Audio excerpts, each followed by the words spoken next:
3. Historic facts. In order to better understand the gospel, it is necessary to know the true meaning of many of the words used, which bear relation to the customs and the Jewish society of the time. Some of these words no longer have the same meaning and have frequently been misinterpreted, which in Tom has led to uncertainty. When the full meanings are explained, it shows the real sense behind certain maxims which, at first sight, appear rather strange. Samaritans. After the division of the 10 tribes, Samaria became the capital of the dissident kingdom of Israel. Destroyed and rebuilt various times, under Roman rule it became the administrative head of Samaria, one of the 4 divisions of Palestine. Herod the Great beautified Samaria with sumptuous monuments, and to gratify Augusto, gave it the name of Augusta in Greek.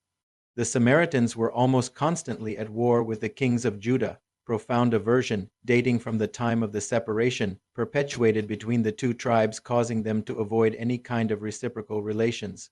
In order to widen the schism, and to avoid going to Jerusalem for religious festivities, they built themselves a private temple and adopted some reforms.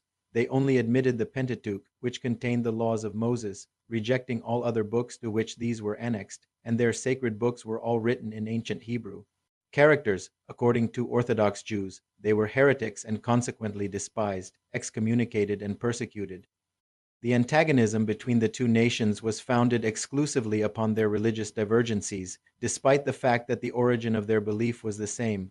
They were the Protestants of their time. Some Samaritans are still to be found in certain regions of the Levant, especially near Nablus and in Jaffa. They observe the laws of Moses more strictly than other Jews, and only marry amongst themselves. Nazaretes, the name given in olden times to Jews who took the vow, either temporary or perpetual, to remain in perfect purity.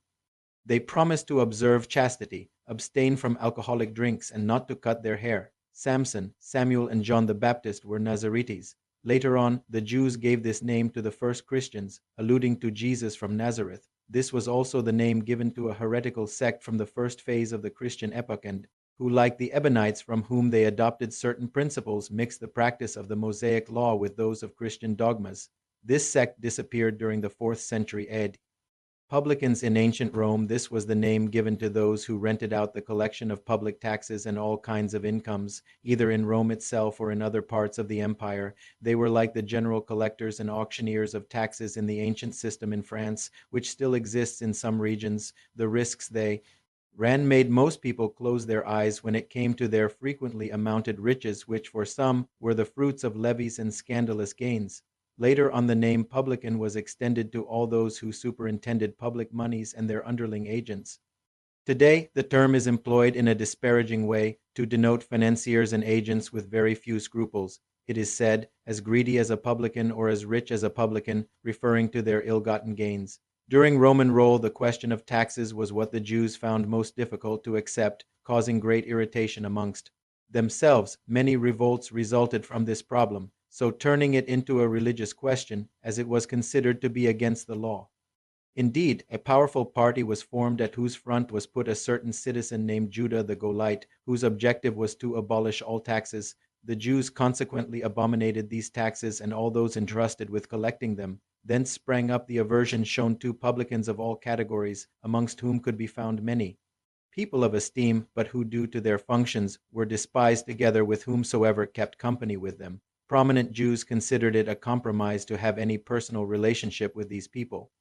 Tax collectors. These were the lower class of collectors, entrusted principally with the collection of tolls and entering cities. Their function corresponded more or less with those of the customs officials and the granting of passes. They shared the rejection suffered by publicans in general. This is the reason why, in the Bible, we frequently meet the word publican alongside the expression sinful people. This did not imply debauchery or vagrancy, but was a term of scorn, synonym for people who kept bad company, persons unworthy to mix with decent people. Pharisees, from the Hebrew, meaning division or separation. Tradition is an important part of Jewish theology. It consists of a compilation of the successive interpretations given to the scriptures, which became articles for dogmas.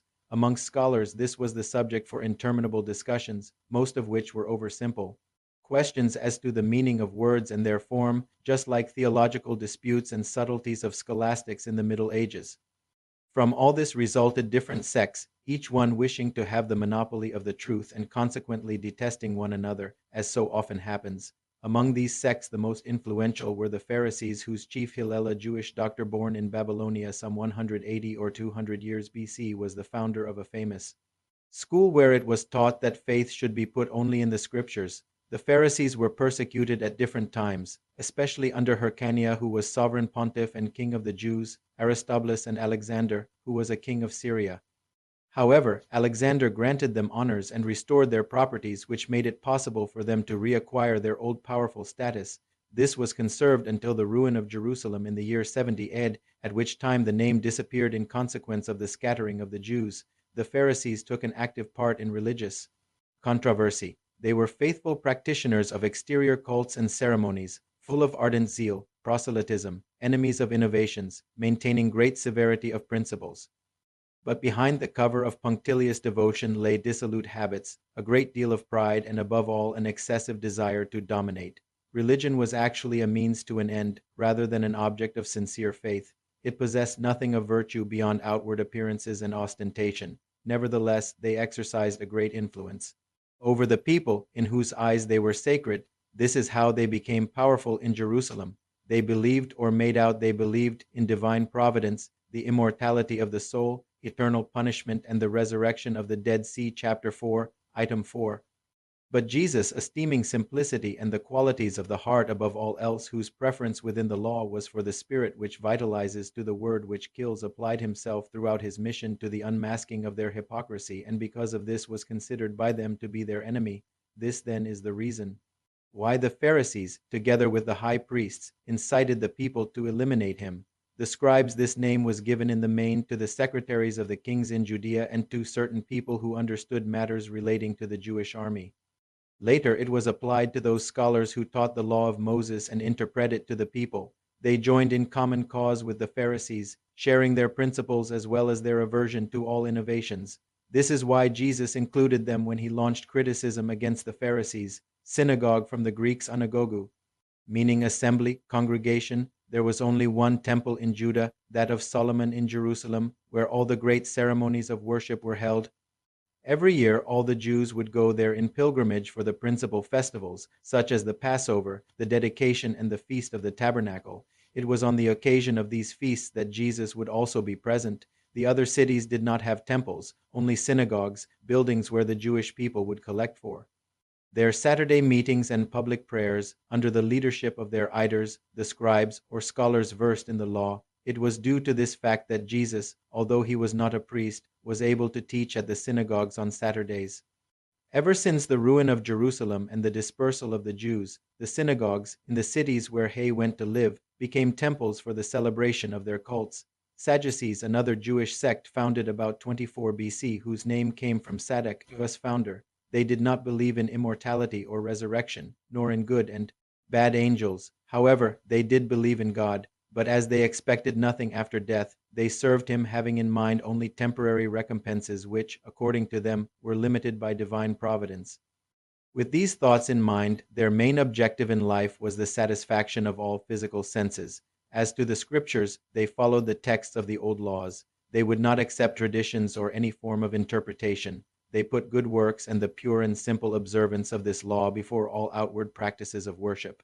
They were, as you see, the materialists, deists, and sensualists of their time. The sect had few followers, but amongst them were some important personages, and it became a political party constantly in opposition to the Pharisees. Essenes, they were a Jewish sect founded about the year 150 BC in the time of the Maccabeans, whose members, living in types of monasteries, formed amongst themselves a kind of moral and religious association. They distinguished themselves by their pacific ways and austere virtues, taught the love of God and neighbor, the immortality of the soul, and believed in resurrection.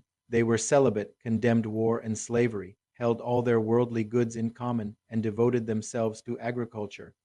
Contrary to the Sadducees, who were very sensual and denied immortality, and the Pharisees of rigid external practices and only apparent virtues, the Essenes never took part in the disputes which caused antagonism between the other two sects. In their way of life they were similar to the first Christians, and the moral principles they professed caused many people to suppose that Jesus had belonged to their community before he began his mission.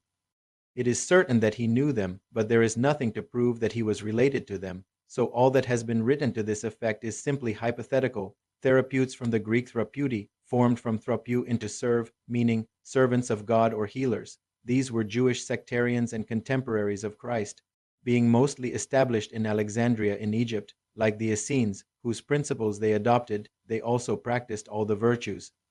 They were extremely frugal in their eating habits, were celibate, dedicated to meditation, lived solitary lives, and constituted a truly religious order. Philon, a Platonic Jewish philosopher from Alexandria, was the first to speak of the Therapeutes, whom he considered as a Jewish sect. Eusebius, Saint Jerome, and other originators of the Church believed them to be Christians. Whether they were or whether they were Jewish, the fact remains that, like the Essenes, they represent a link in the union between the Jewish and Christian faiths.